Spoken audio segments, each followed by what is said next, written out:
Hands up.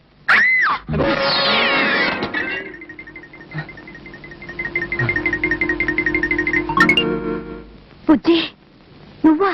Yes, నేనే the greatest detective in the world, బుజ్జి.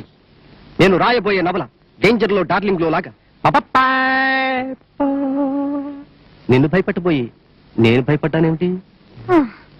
అయితే నువ్వు అప్పటికి ఇప్పటికి ఏం మారలేదు. మారను, నెవర్.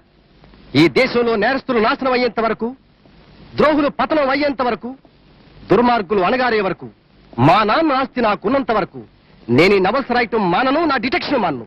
డిటెక్టివ్ బుజ్జికి జిందాబాద్. ఎవరా రివాల్వర్ పేల్చింది? ఏమమ్మా, ఏం జరిగింది? మరేం లేదు డాడ్, మన గోవింద్ అంకుల్ కొడుకు నన్ను బెదిరించాలని రివాల్వర్ పేల్చి తనే భయపడ్డాడు. ఓ స్వీడా. రాధ వచ్చిందని నాకు తెలుసు. ఫ్లైట్ లో ఒక హంతకును చూసిందని కూడా నాకు తెలుసు. చికిచం చికిచం చికిచం చికిచం. వాడి బూట్ లో బాంబు, నోట్లో ఒక తోట. నీకెలా తెలుసు? ఇందాక వెనక నుంచి విన్నాను. వాణ్ణి వెంటనే పట్టి తెచ్చి రాధా నీకు బహుమతిగా ఇస్తాను. ఈ విషయంలో నువ్వు నా కుడి భుజం, నేను నీకు ఎడం భుజం.